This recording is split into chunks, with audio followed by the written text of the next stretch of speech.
We want to welcome everyone to today's hearing on the Manhattan District Attorney's Office. Chair will now recognize himself for an opening statement. The New York County District Attorney's Office began investigating President Trump in 2018, 6 years ago, 2018.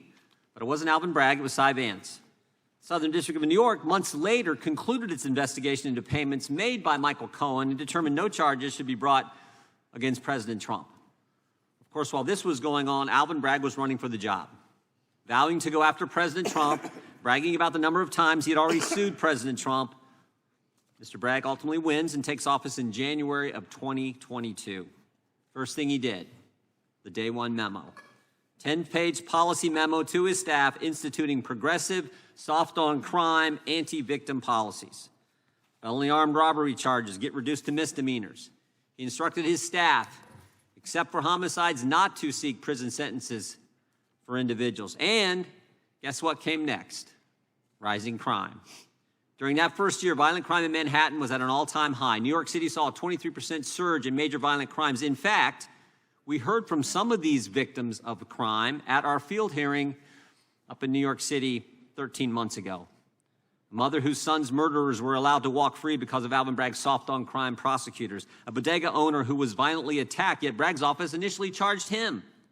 And finally, a father whose son was attacked in Times Square because he was Jewish. And Bragg offered one of his assailants a sweetheart slap-on-the-wrist deal, even though he had previous run-ins with the law, showed no remorse, and was arrested while out on bail.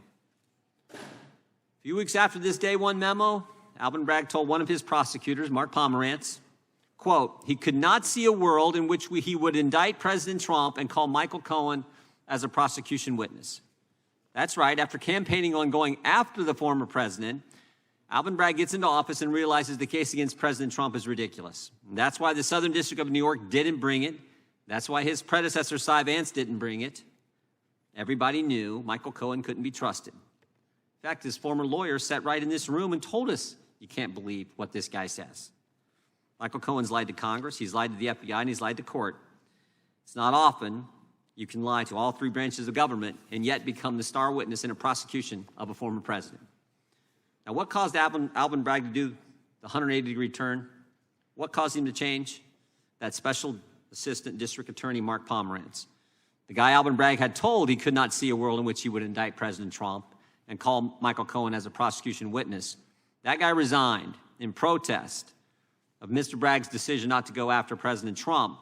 And his fellow assistant district attorney, Kerry Dunn, resigned as well. And they leaked their resignation letter to the New York Times. And after that, the left begins their pressure campaign on Mr. Bragg, and suddenly the, quote, zombie case is resurrected. And also, never forget, in November of 2022, President Trump announced he was a candidate for president of the United States.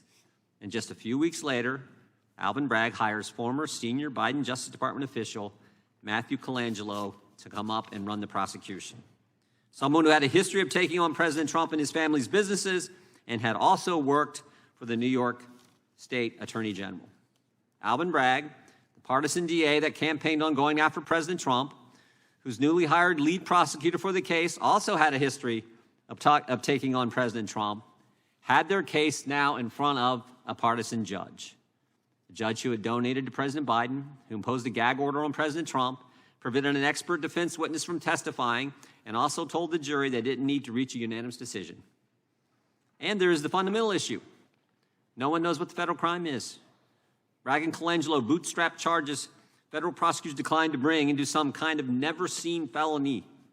Former Attorney General Robert H. Jackson warned us about rogue prosecutors. Former Attorney General said this in a speech 84 years ago. The speech was titled "The Federal Prosecutor." Applies to all prosecutors, though. Attorney General Jackson laid out a vision for how prosecutors should behave in a fair and just society. He stated, quote, "Therein is the most dangerous power of the prosecutor, that he will pick people that he thinks he should get, rather than pick cases that need to be prosecuted.